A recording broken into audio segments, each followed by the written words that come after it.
Hey everyone, I'm Jake from Jake Media, and today we're talking about the Canon 10-18mm f4.5 to 5.6 lens.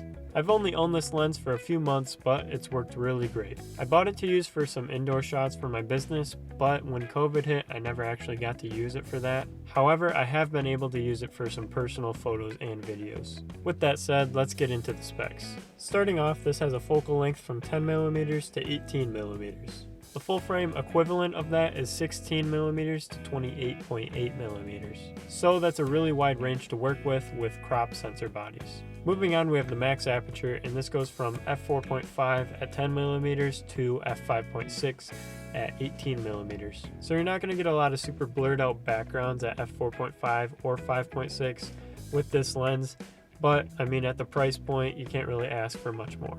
Next, we have the minimum aperture, and it goes from f22 at 10mm to f29 at 18mm. Moving on, we have the lens mount, and this is an EFS mount, so it should go on any APS-C Canon bodies. Next is format compatibility, and I already said this, but it's an APS-C lens. Moving on, we have angle of view, and at 10mm you should be able to see 107 degrees, and at 18mm you should be able to see 74 degrees. After that, we have minimum focusing distance, and this lens should focus at 8.66 inches or at 22 centimeters. Next is optical design, and this lens has 14 elements in 11 groups. So what that means is that there's 14 pieces of glass in here, which are called elements, and 11 of those are either separate elements or they're two or more elements fixed together. Moving on, we have what Canon calls diaphragm blades, and I'm pretty sure they're just referring to the aperture blades. And in this camera, it has 7, which are all rounded. Next, we have focusing types, and this lens has 2, which are right here. This one is manual focus, and this one is autofocus. After that, we have image stabilization, which is the switch right below the focus. You can switch it off, or you can switch it on. I always leave it on because Canon cameras, as far as the DSLRs go, don't have any in-body image stabilization. Hey everyone, I just wanted to jump in here real quick and say that if you aren't subscribed to Jake Media, I don't know what you're doing with your life. This is the best photo and video channel on YouTube, so subscribe now and make your life better. Now let's get back to the video. Next is the filter size, and this lens takes a 67mm filter, which goes onto the front. Moving on, we have the measurements. We'll start off with the dimensions. This lens is 2.94 by 2.83 inches, which equates to 74.6 by 72 millimeters. After that is the weight, and this thing weighs 8.47 ounces or 240 grams. And finally, we have price. The current price of this lens is $290.98 on Amazon or $299.99 on Canon's website. Hey everyone, so this is a quick test of the Canon 10-18mm lens. Right now we're shooting at 10mm, and now we'll move into 18mm. And that's 18mm right there. I prefer the 10mm feel, so we'll go back to that.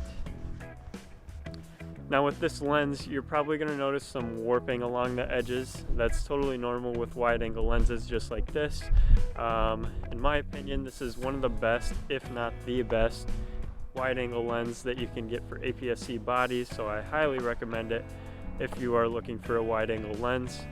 But like I said, this is going to be a quick test because it's really cold out here and I don't want to be out here any longer than I have to. So let me know what you guys think in the comments below. Is it good? Is it bad? Tell me what you think. Alright, now that we're finished with all the specs, let's get into the pros and cons of this lens. Starting off with the pros, this lens offers a very wide angle of view from 10 to 18 millimeters. I'm pretty sure it's one of the widest lenses you can get for APS-C bodies. The next pro is that this allows you to shoot in super tight spaces. Perfect example of this is that I'm shooting in my car right now. I am using my 18 to 55 millimeter kit lens, but I usually use this and it works perfectly. And the final pro is that this lens is really good for landscape photography. I'm pretty sure it's the only lens that I've ever actually used for landscape photos. I might have used my kit lens like once, but every other photo was taken with this and it's done really, really great. I'll actually put some examples of the landscape photos I took up on screen right now.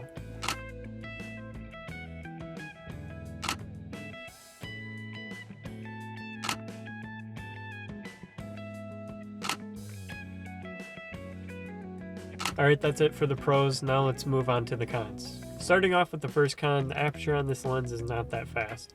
f4.5 to 5.6 isn't really going to get you much as far as blurry backgrounds, and in a lot of situations you're going to have to raise your ISO or lower your shutter speed. The second con is that the image quality isn't amazing. I've seen other photos taken with other lenses of a similar focal length, and they just look much better.